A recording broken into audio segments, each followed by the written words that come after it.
really in case I forget to leave. And then you can just feel free to introduce yourself and get started whenever you're ready. Okay, that's good. Should I wait until? We can. Exactly. We did a countdown one time. Because you know you're always in a little early, and so one time we put up a countdown coffee. I think only I was really excited about it.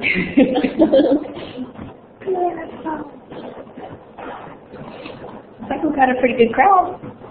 That's good.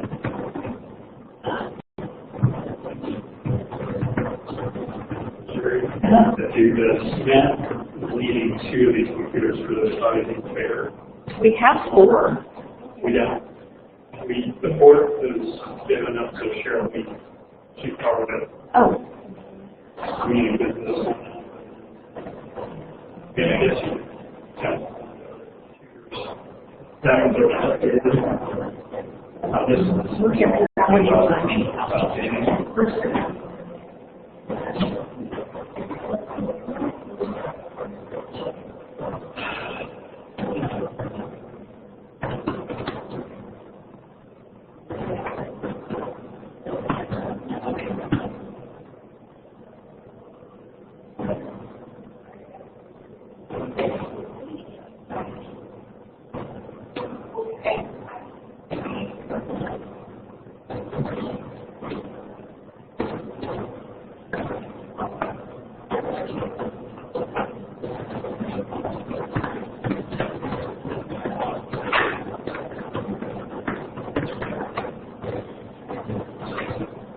Jackie left. Do you think I should get started with people earlier, or should we wait for that? Ready to go? I mean, you could probably just go ahead and get started. We haven't started the recording yet. I think she did. Oh, she did? Okay.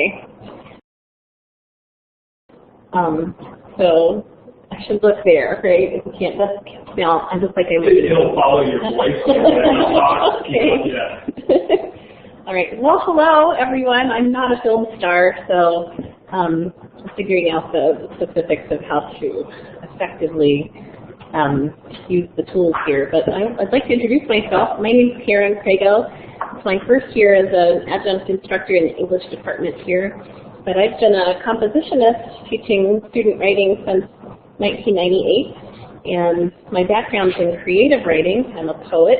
First book coming out this summer, my first full-length book, I should say.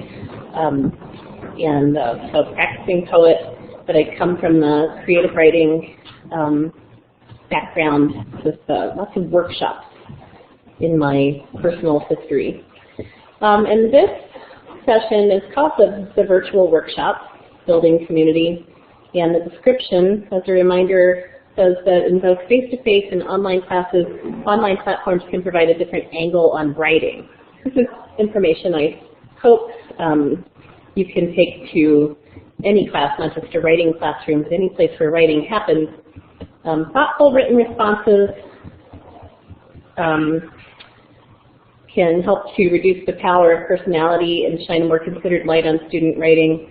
And hopefully you'll leave this session armed with some ideas for how to talk about writing with students in any classroom. Okay, so my core belief is that community is maybe the most important thing in a classroom. It's the thing that can really make a class gel. I just left a classroom where it's just, even though it's an 8 a.m. class, everybody's very lively and interested. They know each other by name. They call each other by name. They see each other outside of class, and there's a real community there. And that's the biggest boon to me as an instructor, somebody who needs there to be a buzz and needs there to be lively interest. So the community is what makes a class come together and gel. It also keeps them in the course if they feel like they have friends in the classroom and the class is fun. I actually think it's good for class to be fun. Some people think it's not a instructor's job to be an entertainer, and I'm certainly not an entertainer, but I like to have a good time, and my students usually have a good time. And I think that keeps butts in seats. I think that keeps people in the course. Some classes online have, for me in the past, have had a high dropout rate. I think it might be the nature of a writing class in particular, but people sign on and then they disappear. So a phenomenon I see changing. I think people are starting to be less gun-shy about online courses, and we don't see the dropout rates maybe we used to. That's my experience. But making class feel like a community keeps them there. You don't lose them. But you still lose people who don't find a way to participate in the community, and as an instructor, it's your job to try to hold everybody in the community, so got to always worry about those folks. We know, too, that in an institution, retention is highly dependent upon students having a cohort of friends. Some institutions try to cement relationships among students by putting them in multiple classes or putting them in learning communities, and everybody sees the value of having people know each other and get along. So, as a little visual aid, a ridiculous visual aid, let's face it. Here's most classes on the first day. And some classes on the last day, some classes are just like this all the time. People are sitting in their seats and there's not much interplay. You might get lucky and have a little bit of overlap, like so, where these students hang out socially, they're friends, they sort of know each other, these folks, they might sit together in a group, but there's no real overlap. But I think what you'd like to see is something like that, where all the colors are sort of swirling and everybody's part of things. We're still unique. We still have, every color still shows up. It's not like we all become one solid mass of whatever color you get when you mix all the colors. Beigey, brown, maybe, but everybody's still unique and still themselves, but they're meshing, they're together. And I think that's what we need to keep students on board in this kind of environment. One way I try to make a class gel like this is I make sure students know each other. Everybody always has an introduction thread in an online class, and in face-to-face classes, we introduce ourselves, go around the room, we have activities where they introduce each other. That's super important from a pedagogical perspective. It's not, can feel a lot like busy work or just fluff to a student, but it certainly serves an important purpose to get them all to know each other and work together as a group. Online, I'll put up an introduction thread, but then every week I might have a mini thread where they have to say, like, what's your favorite color? If you were an animal, what would you be? And it's always just something kind of personal mixed in, just half the time a little bit silly, but that's part of it too. I think of building a community as in the classroom as being sort of the equivalent of a party. And of course, no matter how flipped your classroom is, the teacher's always the host of the party, I think. We try to make sure students have an active role in their, occasionally the ones running the show and that kind of thing. But the teacher, when you want to know where the bathroom is, you go to the host of the party. And you're that in the classroom. You're the person who knows where the bathroom is. So the teacher is the constant.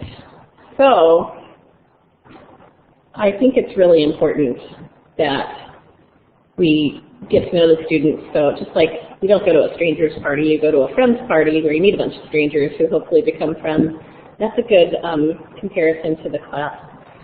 The reason you feel close to the host of the party is because you know them.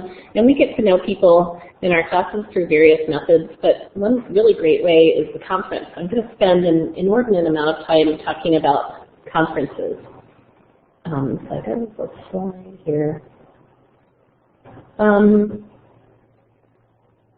First off, There are a lot of benefits to specifically the writing conference. When somebody has a writing project to turn in, it offers a dynamic opportunity for engagement with students, and I think they're worth having. It can sure take a lot of time. Online, you're going to need a good means of doing this. Blackboard Collaborate is a very good way of doing it. I've also had them join a group on Facebook, so they're not my friends, but they're in a common group with me, and we can just use the familiar Facebook chat to talk to each other. We use Google Hangouts sometimes. I'd like to go where they are to have a conference with them. And I also think it's a good idea to have face-to-face conferences if you possibly can. You have to be really careful in an online setting because you don't want to give people with flexible schedules and who live nearby, you don't want them to have an advantage necessarily. But little background noise. But I think it's still nice. My online students right now, I've had some conferences with them recently, and they really love getting together just at Starbucks and drinking out of red cups. And just get places. You're like, we've never had a conference in an online class before, and they like that. But you can have that sort of environment from your own home too, on Skype or whatever means you choose. One note about technology before I get too far into this, I think it should be, there might be disagreement about this here at an innovation showcase, but I think technology should be a tool that you use and it shouldn't drive the car.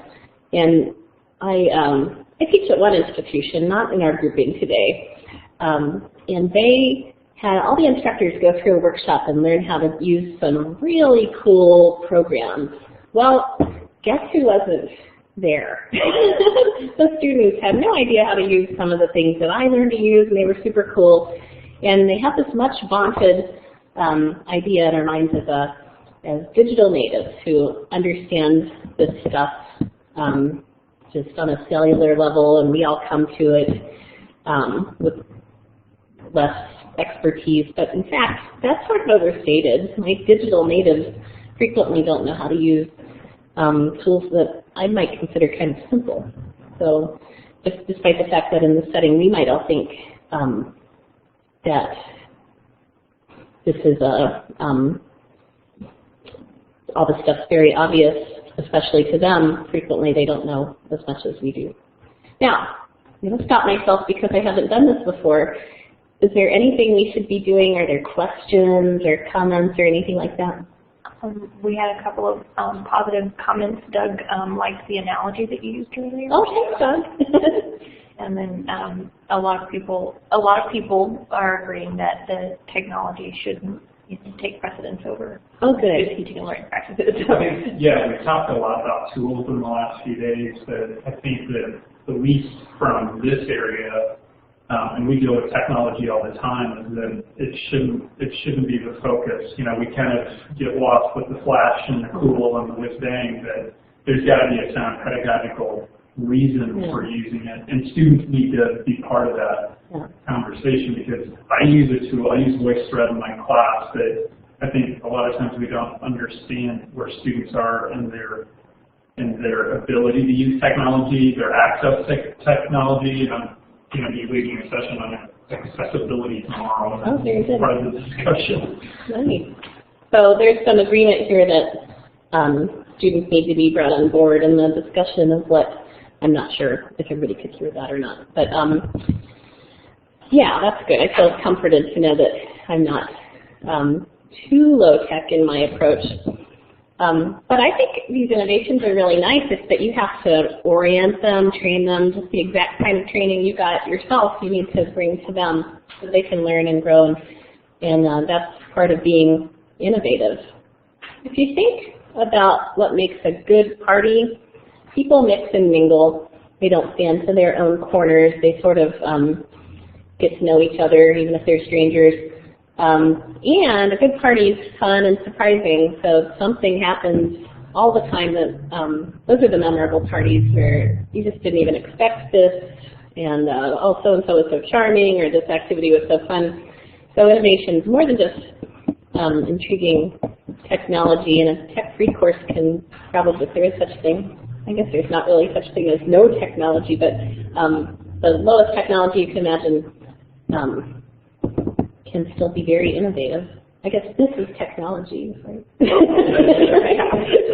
So, let's see. And a good party, too, you don't want to leave. That goes back to the retention issue again. But innovation, I think we need to be innovative in how we approach students, too. Let's think about the benefits of the writing conference. And I'm going to talk about ways to sort of shake up the writing conference a little bit. There's a sense that somebody in the institution knows them and cares about their progress. Retention, again. Can you tell this has been beaten into my head by administrators of many institutions, but retention. But it's so true. People don't come to college because they want to fail. Nobody wants to go back to Nixa with their head hung in shame. They definitely don't want to go back to Beijing with their head hung in shame. So they come from all over, and they want to stay, and they want to be on board. So students can become dangerously stressed out when they're away from home and family and conference. I'm just going to throw it out there.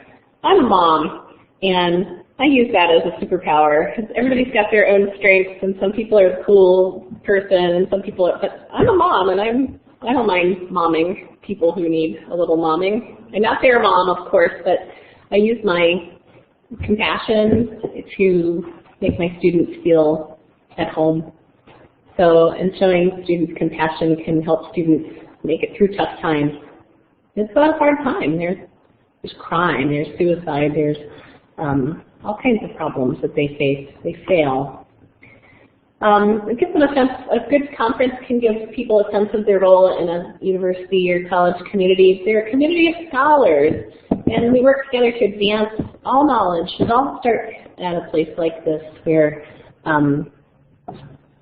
cures for cancer, technical innovation, it all starts with scholars coming together and talking. So we model that in a conference, whether that's in Blackboard Collaborate or face-to-face. They also know from a conference that help's available, and it takes many forms. They can come to me, or I can guide them to other places. And they also have a sense that they have a voice that will be heard. I hear them. And if I hear them, surely anybody can. I'm their instructor. For instructors, this gives you a sense that you're connected to your students, and you can make eye contact, you can know their names, offer targeted suggestions, and students want to be treated as individuals and not as a number. We also know where and how to target our efforts. In a writing class, I might have a whole bunch of people who share a common problem, let's say a comma splice. I frequently have students who come to class, they don't know what a comma splice is, they've never heard that before, but their paper's full of it. That's where you have two independent clauses separated only by a comma. You need a semicolon typically, or something a little stronger. So I only mention that because some people call them fused sentences. There are different words for it. It's a specific kind of run-on. So maybe the whole class has comma splices, and I kind of see that. Some classes, they don't share the same problems as others. You look where the critical mass is, and then you can, again, individualize things so people feel like they're part of a cohort that cares about them. We want to have stronger evaluations too. I think that's an important factor. We not just because we like strong evaluations, but because we want students to be satisfied, and one measure of that is in the evaluation. So I don't know. I think that's worth mentioning. Conferences, if they know you, chances are they're probably gonna kind of like you. Okay, and if you have a face-to-face writing conference,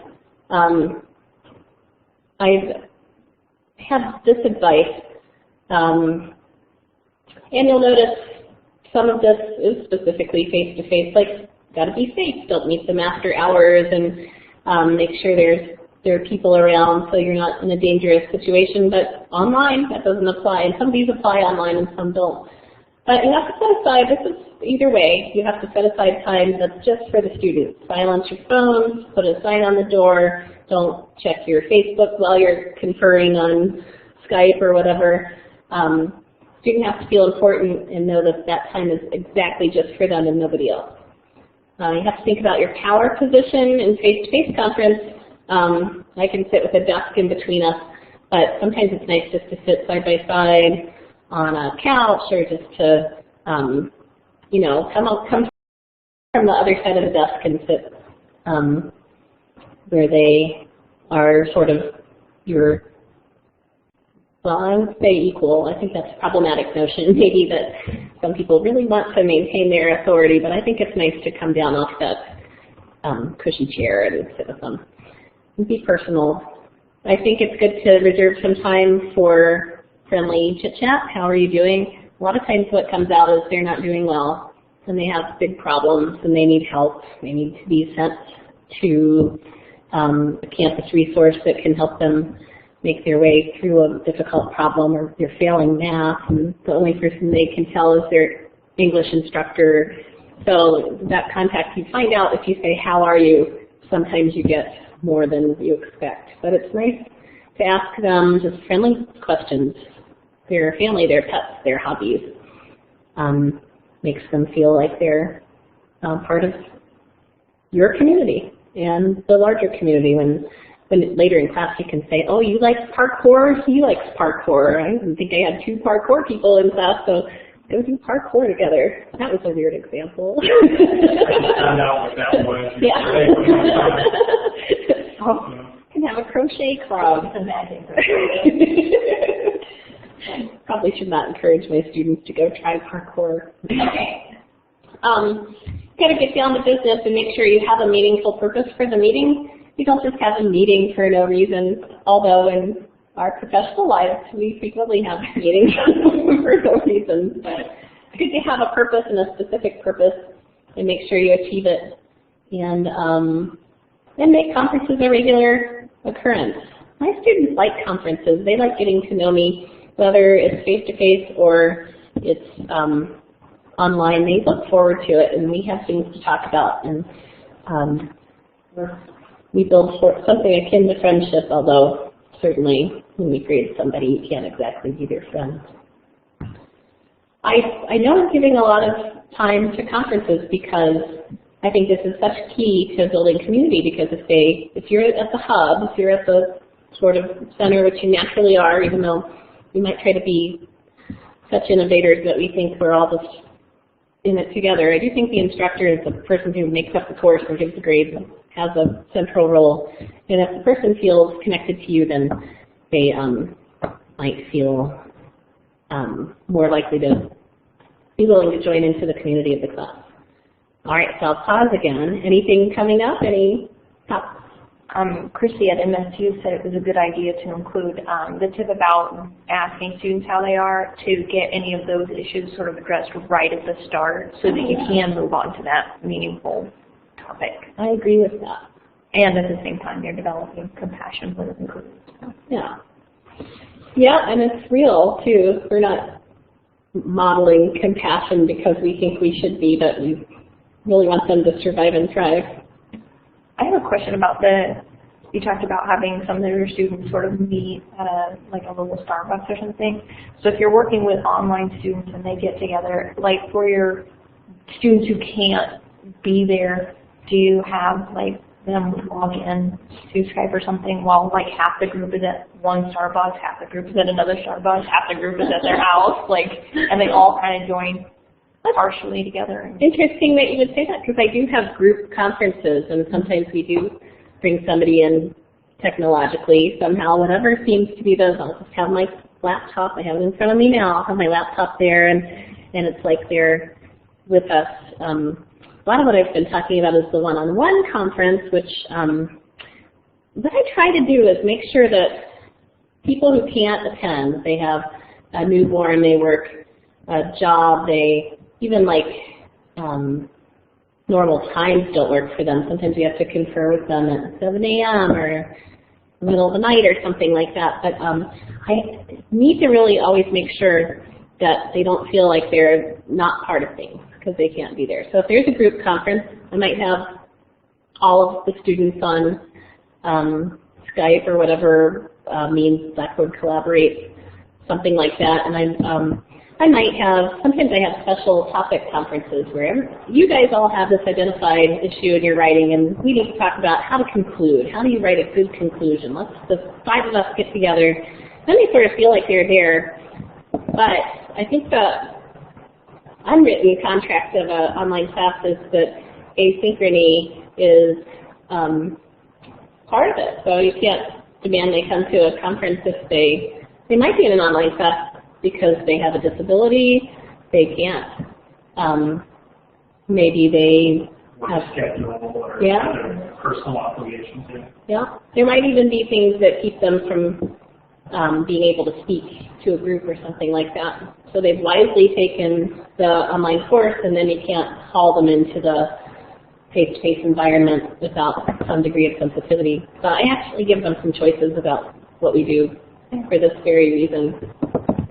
But I do like a group conference, and I've always found they like to be included even if they can't be there face-to-face. I'm teaching a class at MSU now, a poetry workshop, and we are planning a holiday reading where we're going to come together and have a reading, and I tried to figure out the schedule. The whole class, is there a time we could actually go somewhere and Skype people in? Is there, well, no, that won't really work, but we're going to do it on YouTube. People are going to send me a clip, and I'm going to upload them all into YouTube. So even though we won't be in real time together, I kind of have this artifact that's our own little thing from the class. Okay, here's some types of conferences. I think when you have a writing conference, anybody who teaches anything, you if you have a paper due, it's really a good idea to sit down. You can save yourself a lot of effort just by talking things out with them. It takes it a lot faster. And since I teach classes where I only have papers, here's some different kinds of conferences that I have. It doesn't always have to be the conference where you read the whole paper, right? So we have get acquainted conferences, typically one-on-one, where we just get to know each other. There's no purpose, except sometimes there's a diagnostic purpose where I'll ask them what they struggle with and what their favorite thing is and their attitudes about writing, and you might even have a little writing sample come out of it. There's an invention conference where we sit there and brainstorm and we sketch things out. We just try to come up with a topic that's of interest to them. Sometimes we have a drafting conference and we just sit together and write, which is nice. And you can have a nice group conference that way. Grammar conference, 5 people struggle with commas. Well, actually they all struggle with commas. Actually I struggle sometimes with commas. But we'll all sit together and sort of figure out the rules that we've internalized that we maybe need to straighten out. One of my mentors had a student who couldn't figure out his comma usage. He would put commas in seemingly random places. It'd be very rule-driven because it was kind of regularly throughout the paper there'd be commas. And she had a conference and sat down with them because when you're a writing instructor, you try to think, why? What rule has this person internalized that makes them put a comma there? And there was no rhyme or reason to it. And the kid told her that he never knows where to put the commas, and he's always being told that he doesn't have his commas. So he decided he'd just put them every 5 words. She would have had a very mathematical turn of mind to figure that out on her own. But one of these is right on. He's playing the odd. Yeah, right. Not always B is always the answer, right? But the conference helped her figure out this very weird rule, and it showed a lot. And it showed a lot about the student too, like lack of confidence, desperation, a desire for a rule that made sense, because these writing instructors give them rules that make no sense. Between 2 independent clauses, you need a semicolon instead of a comma. What the hell's an independent clause? I don't know what an independent clause is. I do. They don't necessarily know what an independent clause is.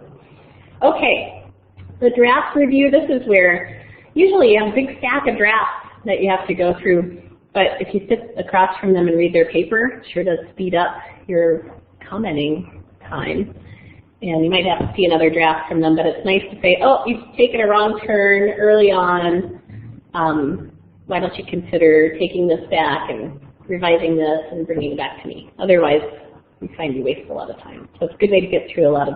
Well, if you're sitting down with the student and you're giving them comments and they're making the markups on their paper, yeah, they'll probably understand their own markups even better. That's such a smart comment. Have you taught writing before? No. That's actually the thing. That's the best compositionists tell us, that having them write their own comments, you just have a natural knack for it.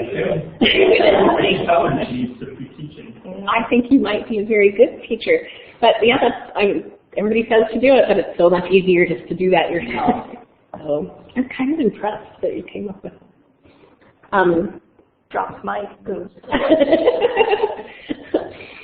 You can have a grading conference if you're bold and you're good. I'm good, but I'm not a great presentation giver, but I'm a very good grader, so I can tell immediately if something's an ABC, whatever. I've really internalized my rubric. I know where they stand, so I can sit across from them and grade them. You have to have the cojones to say, this is a failing paper when you're looking right into somebody's eyes. You fail. It's very hard, but a grading conference can save a lot of time too. So I say here, not for the faint of heart, is so true. You gotta have firm resolve. A revision conference, it's nice to have a conference so people can double check what they think they have to do and talk about it with you. Okay.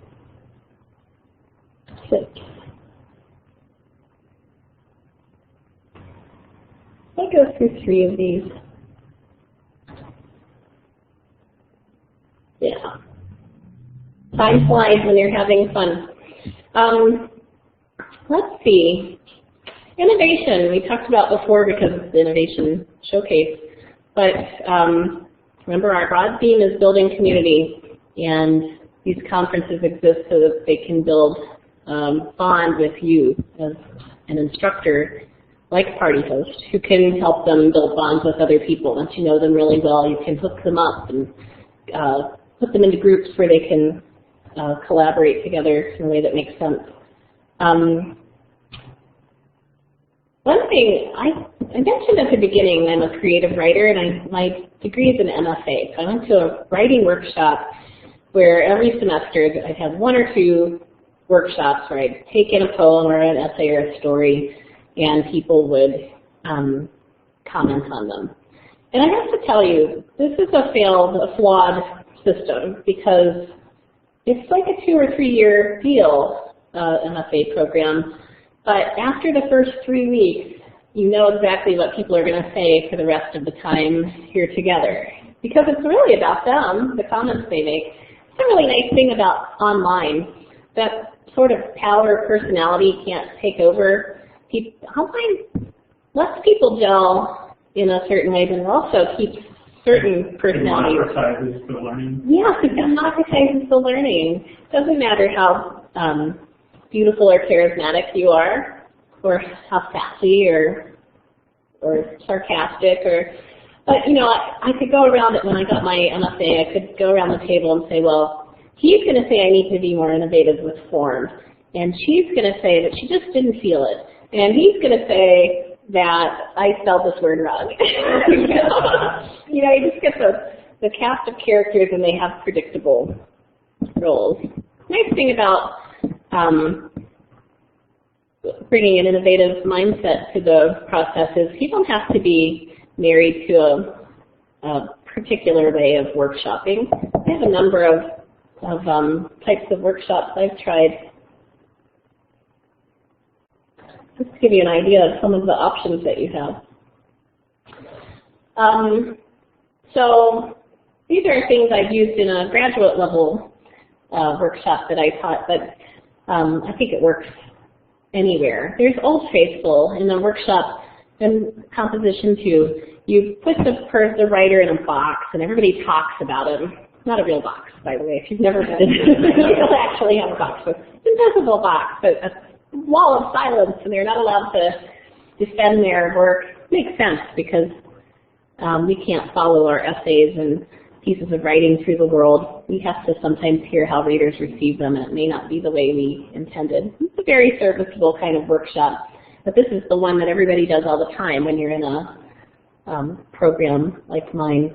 And, you know, people talk about you, and they say they're predictable things, and at the end you get to come out of your box and ask a question. It's considered generally inappropriate to defend or explain, but you can ask for clarification. This is the, I'm not sure who we've got in our group today, but if you've been in a creative writing workshop or a composition class, you've probably experienced this. What kind of people do we have? Let's see, we have Amy, who is an instructional technology master student who's worked with us. Then we have Doug Henry in California. He's a CIS instructor. Oh, very good. Jessica. This might be boring to you, Doug. Doug is all about getting ideas. Oh, good. Jessica Bennett. I'm not certain what she teaches. Jessica, will you teach?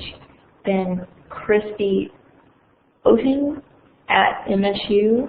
Matt Harris is a math instructor and director of online here at OTC. Then I'm not sure who's in the room, the main room at MSU, and then all of us in here. So, oh, Jessica is the librarian at MSU. So. Oh, very good. Okay, so I'm approaching this from this set of experiences that might not be common to everybody. In fact, most people have some writing in their classes, but it's not necessarily true that everybody's had writing conferences. Doug does have a one question. Oh, yeah? He says he teaches CIS 101 and the discussions and chats, and he sees a lot of poor English and punctuation and grammar sometimes. And he doesn't know how far he should go in correcting the grammar in a non-writing class. Oh, I think that's such a good question because that's part of community. You want to feel at home online in our good writing. We work hard on it. We multiply draft. We run it by people to make sure it's okay. We feel embarrassed. Look right here. I have an or with a space in between. I noticed it. I cannot stop looking at it. It's making me crazy. But when the writing's important, we want to make it perfect. But in an online class, we want immediate involvement, dialogue. I would think for a discussion board posting where they have some time to plan and they can sort of think things through, there's a balance to strike because you want people to be spontaneous, but you also want them to think things over. Certain like synchronous types of online communication, I would not judge grammar or spelling or anything at all if it were like real time. They're just responding. Maybe if they used like a lot of those acronyms that we use, like text speak, might not be appropriate for the classroom, but a misspelled word certainly is because there are always things like dyslexia and other. My wife's an English comp teacher too, and I mean it's just the same thing. I mean she's interested in the critical thinking, how they are able to put ideas together, and grammar and spelling is all part of that, and communicating to your audience, but it's not really what she's focusing on. She's working on construction, the research, the critical thinking, and how they're applying that. Yeah, it's a lower level consideration, grammar and mechanics, mechanics and spelling. And first comes audience awareness. Are they aware? This is the main concern for any piece of writing. Do they know their audience? Are they using bad words? Are they calling you bro? Are they, audience awareness? And do they understand what's expected of them? What kind of knowledge base they're supposed to have? Are they modeling that? Knowing your audience in that way. Trying to impress your instructor and peers, the positive peer pressure is important. But then comes organization. Are their thoughts jumbled or are they well organized? Development. Do they just throw something out there and then back away? They don't develop their ideas at all. And then comes things like syntax, word choice, mechanics. But if it's fast, you don't want to mess around with the picky stuff. And if they have time to develop it, I think there are degrees. A paper, you can expect it to be really worked over. discussion board post? I don't know. I think people have idiosyncratic thoughts about that. I want to see them produce ideas, and like you were just saying, and I put those mechanical issues last. But other people want to see like involvement, community, like everybody on board, and so you have to put some of those things aside. Or maybe what the purpose of that discussion is. Yeah, the purpose of the discussion is important. Are they meeting it? Okay. But Sarah says he sees the same thing in his classes. He teaches statistics, and his students struggle to understand concepts. They sometimes struggle to construct well-written sentences. Is there any correlation between lack of conceptual understanding and increasingly poor grammar? It's as if they haven't read out loud what they've written. Yeah. And that's probably true. If they're struggling with like that concept, that's going to come across, I think, in their writing or speaking. I mean, if you're not understanding something, it's going to be difficult to communicate that in general.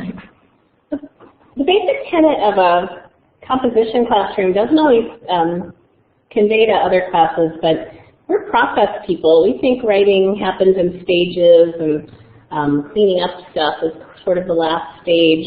So, and why? Because, well, I think of Richard Ford, the Pulitzer Prize winner, who wrote Independence Day, not with the Will Smith movie, but won Pulitzer Prize for his writing. Dyslexic, badly dyslexic, and he, throughout his youth, the reason he got so facile with words was that he held them in his mouth for longer and really knew the texture of them and stuff. So here's this brilliant writer, but if he were to send you an email right now, it would be rife with error. Doesn't have the sort of time he takes to write a Pulitzer Prize-winning novel. He doesn't have an editor looking at it, so I don't know. Always know, and I'm being candid, I don't always know how error reflects understanding. Sometimes it merely reflects haste, and sometimes it reflects disability, and sometimes it's not a big thing. You know, we can only hold, 7 ideas in mind at a time or something. Sometimes they're so fully focused on math that they forget English because they're working hard to take care of what they think you care about. So what they've learned about English that maybe isn't part of them yet. It's still an idea they have to remind themselves where to put the comma, what a sentence boundary is. That might fly out the window when they're focusing on the content you're presenting. No. Any other questions or thoughts? I was just looking at the work, just what you listed here, and I can see any of those, maybe, I haven't looked through all of them, but any of them being kind of, we do peer review or peer reflection. Yeah. In an online course, I teach a business course, and if they're reviewing another classmate's presentation, or a group is reviewing one individual's presentation, I could see those working maybe in that way. One of my favorite methods on the board, instead of having somebody in the box here, the person can actually not be in the box and can run the show and say, you tell me what you thought of my introduction. How did you like my grammar? Did you think I connected with you on this example? Like, they can actually ask questions. But my very favorite thing on here is the Oprah method, which I made up, or rather Oprah made up, but I made it up as a pedagogical method where we put the person in I'm sure I'm not the first person to do it, but we put the person in the hot seat, and then we all ask questions, including very probing and personal questions, like, did that really happen to you? Have you ever had anything like that? Do you know anybody like this? Like, they have to volunteer for this, so they have to be willing to be on Oprah to have this method. If you're very shy, you're not going to choose the Oprah method, but we can ask, like, what made you choose couplets for that poem? Or we can ask, how do you know so much about, being left at the altar? Did that ever happen to you? I mean, that's the method I use with my kids. Oh, yeah? I'm badgering them about everything they do. That's the method. Well, why'd you do it that way? Yeah. What are you talking about there? Why'd you bring that into, even if it's not related? Like, gosh, Mom, that's not the important part of it. So it could also be the mom method. The mom method, yeah. You also have the generative method where you start writing based on what they write, and everybody sits around and writes, and we don't workshop at all. But this is innovation in workshopping. It's a way of shaking things up and trying to not bore them. Community, remember the good party metaphor. We want to show them a good time, not have them be bored and think that all this stuff is just such BS. We want them to think, what's going to happen in English today? Where do you usually introduce these kinds of strategies? I mean, in my class, when you have them get to know each other, it's hard to, and I've done this, and it's been a problem having a group project right after this, within the first week or two when they don't really know each other. Yeah. And it makes it harder for them to be honest and trust one another, without that community being there. I'm just wondering when in your course you introduce some of these. Well, I think that's a really good question. You have to be mindful of the fact that it takes a while for people to gel. They might gel better in a small group, and you might creatively combine people in a small group based on the fact that you know them by now. You've had your Get Acquainted conference. So you know these people might share an interest or life experience. So you make small groups and do things. Something like the Oprah method, there's going to be a lot of trust to ask personal questions. And this can be very, although they have to be willing to do it, this can be very delicate thing to try. So you better make sure it's later in the semester so they have some trust built up with each other. But it doesn't take long, and you might want to start with the traditional means and then say, okay, now we're going to do something different. Because everybody's done the traditional means somewhere, high school or college. They've done in a writing class, they've done the Old Faithful. So let's do something different. You're in charge, or anything you choose from the list. I won't go through the whole list, but that's going to be a little innovation for them. Do you ever give the students like this list and say in your groups, like you guys decide which method you're going to use and everybody has to use that method? Actually, this is from a class I taught. I just pasted it from the syllabus. They get to choose. And note the last one is other. Do you want to suggest a way that we should approach your poem today? This is probably crazy hippie talk to some of you who are not humanities types, but do you have a way to approach this this poem? And maybe I had one guy who wanted us to meditate and then like draw a picture of what the poem meant. So like there's a whole people sitting cross-legged on the floor and they're coloring. So whatever. I really love that. I like that. Here's a, or do this, or come up with a better idea, because your students have experiences and ideas too, right? Yeah. Plus, if you fall back on formula, it might be very dependable, as like you don't forget to say things, or there's advantages to formula, but you've got to keep this fun for you too. I've been teaching since 1998, and I get bored doing the same thing, hearing my voice. Kind of like maybe you feel right now. Hearing my voice over and over and kind of saying the same stuff. This flipped approach lets people shake things up and make it fun for you. My only